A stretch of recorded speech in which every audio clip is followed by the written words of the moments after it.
என்ன இப்படி திடீர்னு கூட்டம் கூட்டுறாங்க?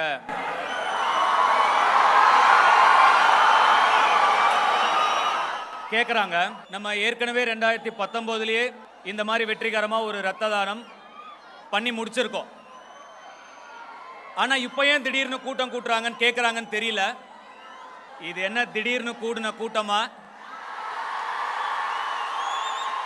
2002ல ஒரு ஒல்லி குச்சி பையனை உங்கள ஒருத்தனா ஏத்துக்கிட்டு என்ன தூக்கி என்ன தாங்கி தோளுக்கு தோள் கொடுத்து என் நல்லது கெட்டதுல என் கூட இருந்து என் வழித்துணையா எனக்கு வழிகாட்டும் தீப்பந்தங்களா யார் வந்தாலும் போனாலும் யார் வாய் என்ன பேசினாலும் நாங்க இருக்கோம் 24 வருஷமா என் கூட நிக்கிற தூண்கள்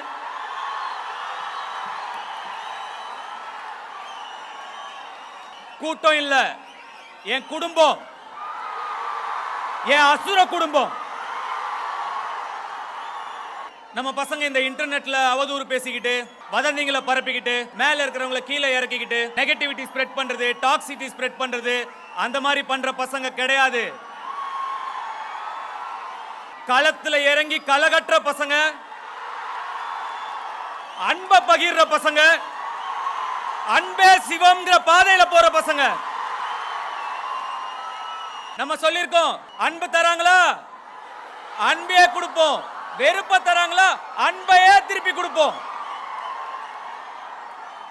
ஜூலை 28ங்கிறது ஒரு சாதாரண நாள், இன்னொரு டேட், இன்னொரு நம்பர், இன்னொரு தேதி, அவ்வளவுதான். ஆனா இப்போ சின்ன வயசுல நம்ம ஸ்கூலுக்குலாம் போகும்போது யாருக்காவது பர்த்டேனா கலர் ட்ரெஸ்ல வருவாங்க. அங்க இருக்கிற ஸ்டூடெண்ட்ஸ்க்குலாம் சாக்லேட் கொடுப்பாங்க, டீச்சர்ஸ்க்குலாம் சாக்லேட் கொடுப்பாங்க.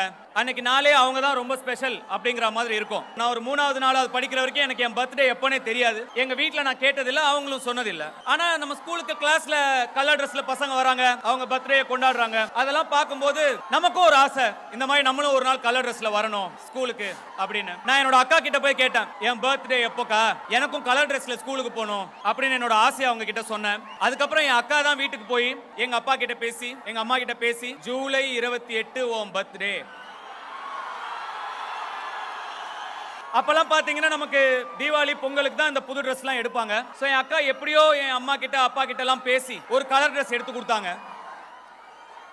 அந்த கலர் ட்ரெஸ் போட்டுக்கிட்டு அப்பெல்லாம் இந்த ஆசை சாக்லேட்னு ஒன்று வரும், 25 பைசா ஒரு சாக்லேட். அதை வந்து அவங்க சேர்த்து வச்ச காசெல்லாம் போட்டு அந்த சாக்லேட்டை வாங்கி கொடுத்து என்ன கலர் ட்ரெஸ்ல ஸ்கூலுக்கு அனுப்புனாங்க. நான் கலர் ட்ரெஸ் போட்டு முதல்ல ஸ்கூலுக்கு போனேன். என் ஃப்ரெண்ட்ஸுக்கு எல்லாம் சாக்லேட் கொடுத்தேன், என் டீச்சர்ஸ்க்குலாம் சாக்லேட் கொடுத்தேன். அந்த ஒரு நாள் நான் தான் ஸ்பெஷலா இருந்தேன் அன்னைக்கு ஃபுல்லா. அந்த சந்தோஷத்தை என்னால மறக்கவே முடியாது. அதுக்கப்புறம் அப்படியே நாட்கள் போக போக போக எனக்கு பெருசா பர்த்டேல எல்லாம் ஈடுபாடு இல்லாம போயிருச்சு. என் பர்த்டே நான் கொண்டாட அன்னைக்கு அவ்வளோ பெரிய ஒரு விஷயமா இருந்தது. இன்னைக்கு என் பர்த்டே நீங்கெல்லாம் சேர்ந்து இவ்வளோ பெருசா கொண்டாடுறீங்கிறத பார்க்கும்போது, உங்க பர்த்டே அன்னைக்கு கூட உங்க முகத்துல இவ்வளவு சந்தோஷம் இருக்குமான்னு எனக்கு தெரியல. நான் என்ன புண்ணியம் பண்ணியிருக்கேன், நான் என்ன கைமாறு பண்ண போறேன் எனக்கு சத்தியமா தெரியல. நன்றிங்கிற ஒரு வார்த்தையை தவிர என்னால உங்களுக்கு எதுவும் பெருசா பண்ணிட முடியுமான்னு எனக்கு தெரியல.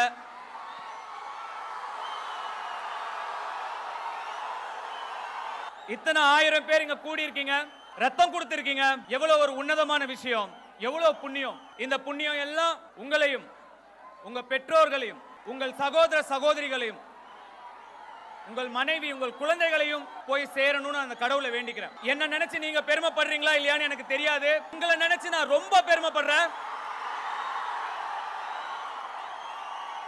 My rowdy babies,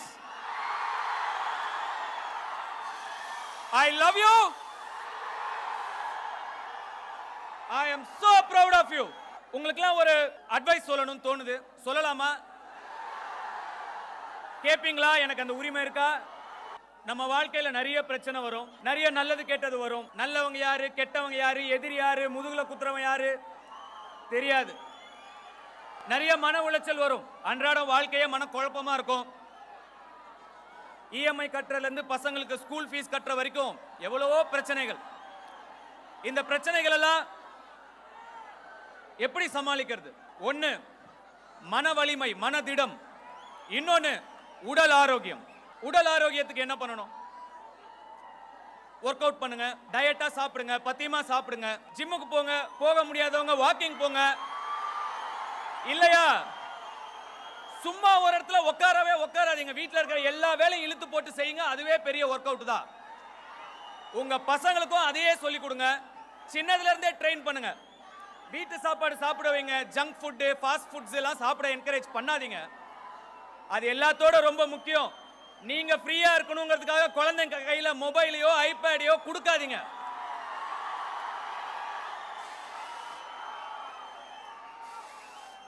அதை விட மோசமான ஒரு செயல் கிடையாது. அது அவங்க மூளை வளர்ச்சியையே பாதிக்கும்.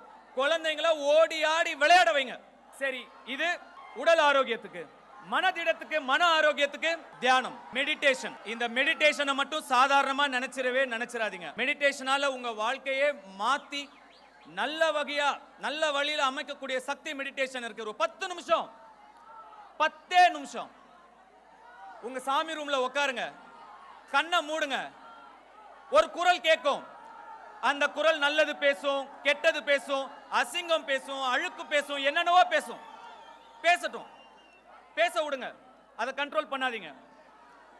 ஒரு சில நாட்கள்ல, இல்ல ஒரு சில வாரங்கள்ல, இல்ல சில மாதங்கள்ல அந்த குரல் பேசி டயர்டாய் ஓஞ்சிடும். அது ஓஞ்சதுக்கு அப்புறம் ஒரு சைலன்ஸ், ஒரு சைலன்ஸ். அந்த சைலன்ஸ்ல ஒரு குரல் தீர்க்கமா, திவ்யமா, ஒரு அசரீரி மாதிரி கேட்கும். அந்த குரல் உங்களை அறப்படுத்தும், நெறிப்படுத்தும், ஒழுங்குபடுத்தும், உண்மையா வழியில கொண்டு போகும். நல்லது கெட்டது என்னன்னு உங்களுக்கு சொல்லி கொடுக்கும். நல்லவங்க கெட்டவங்க யாருன்னு உங்களுக்கு காட்டும். உங்க பிரச்சனைகளுக்கான தீர்வுலாம் தானா உங்க மனசுல தோணும். உங்கள் எண்ணங்களை சுத்தம் செய்யும். அப்ப புரியும், எண்ணம் போல் வாழ்க்கை.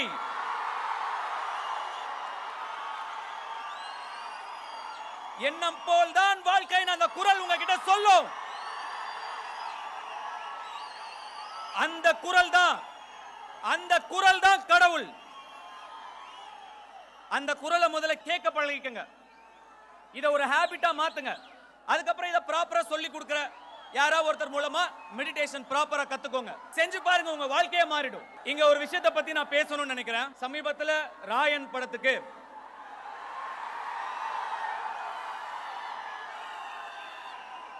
படத்துக்கு தேசிய விருது கிடைச்சது. அந்த வருஷம் அந்த படத்தை விட தகுதியான பல படங்கள் நிச்சயமா இருக்கு.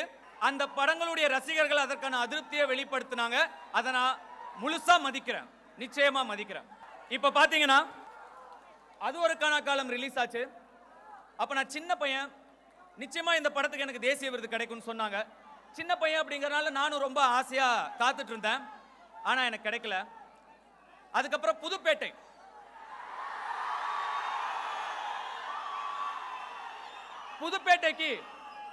கண்டிப்பா தேசிய விருது கிடைக்கும் அப்படின்னு எல்லாரும் சொன்னாங்க. நீங்களும் சொன்னீங்க.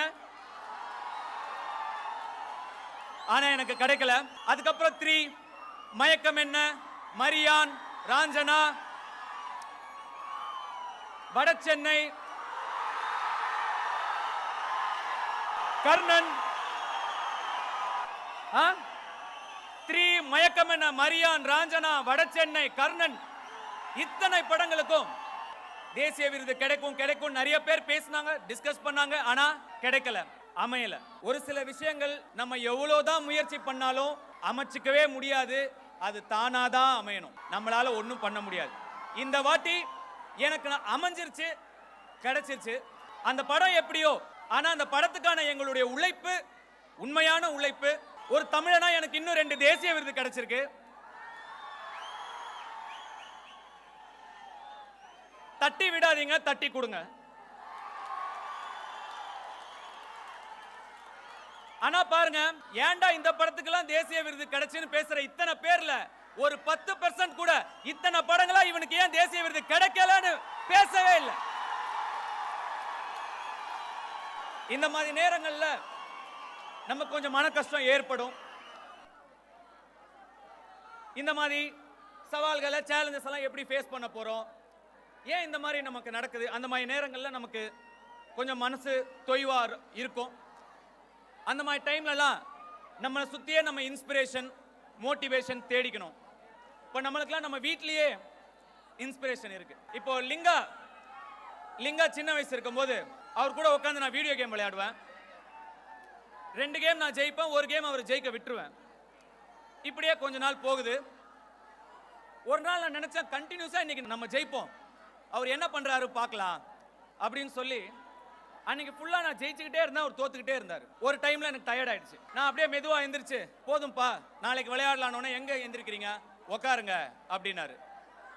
ஏன் அப்படின்னு கேட்டேன். நான் இன்னும் ஜெயிக்கலையே அப்படின்னு அவர் சொன்னாரு.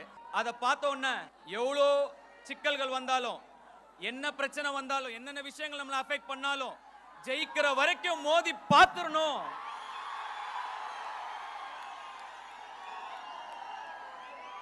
அப்படின்னு அவர்கிட்ட இருந்து நான் இன்ஸ்பிரேஷன் எடுத்துக்கிட்டேன். நம்ம தல அஜித் சார் சொன்ன மாதிரி தான், நீயா தோத்துட்டேன்னு ஒத்துக்கிற வரைக்கும் உன்னை யாராலையும் தோக்கடிக்க முடியாது. எங்க Linga, Linga baby, if you are bad I am your dot. இங்க இவ்வளோ பேர் ஒண்ணு கூடி இருக்கீங்க, இவ்வளோ பேரால ஒரு இடத்துல கூட முடியுது. அந்த ஒற்றுமைக்கு, அந்த யூனிட்டிக்கு ஒரு பவர் இருக்கு. அந்த பவரை நீங்க பாசிட்டிவான வழியில கொண்டு போகணும். அந்த பவருக்கு நீங்க ஒரு பர்பஸ் கொடுக்கணும். சும்மா சந்திச்சோம், போட்டோ எடுத்தோம், ஆடியோ லான்ச்ல பார்த்தோம், இந்த மாதிரி பிறந்த நாள் அன்னைக்கு பார்த்தோன்னு அப்படியே விட்டுறாம நீங்க எல்லாரும் சேர்ந்து இன்னும் நிறைய நலத்திட்டங்களை செய்யணும். உங்க ஏரியால, உங்க தெருல, உங்க பக்கத்து வீட்டுல, எதிர் வீட்டுல யாருக்கு என்ன தேவைங்கிறத புரிஞ்சு நீங்க எல்லாரும் சேர்ந்து கை கோர்த்தீங்கன்னா உங்களால முடியும். அவங்களுக்கு உங்களால முடிஞ்ச நல்லதை நீங்க கண்டிப்பா பண்ணணும். நான் உங்களை நினைச்சு இன்னும் ரொம்ப பெருமைப்படணும். நீங்க செய்வீங்க நான் நம்புறேன்.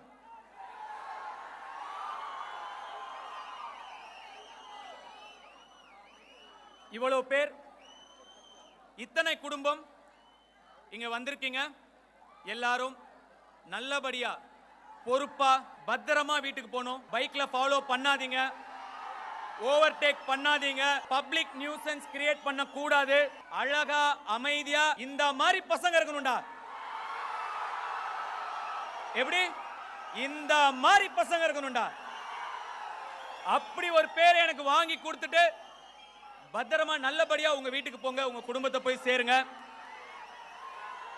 எங்களுக்கு பாதுகாப்பு கொடுத்த காவல்துறை நண்பர்களுக்கு என்னுடைய நன்றி. பவுன்சர் தோழர்களுக்கு என்னுடைய நன்றி.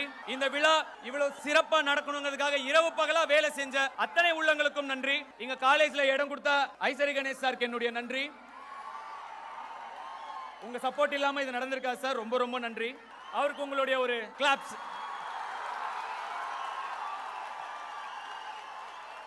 அவர் ₹1 என்ன செலவு பண்ண முழுக்க முழுக்க அவரே செலவு பண்ணி இதெல்லாம் நமக்கு பண்ணி கொடுத்திருக்காரு.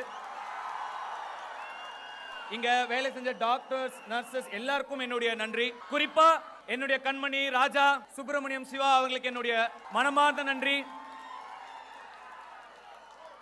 உங்களுக்கெல்லாம் நன்றி சொல்லணுமா? உங்களுக்கு உங்களுக்கு இன்னும் இன்னும் இன்னும் ஓட வைக்கிற உங்களுக்கு என்னுடைய நெஞ்சார்ந்த நன்றி. ஓம் நம சிவாய. ஜெய் ஹிந்த்.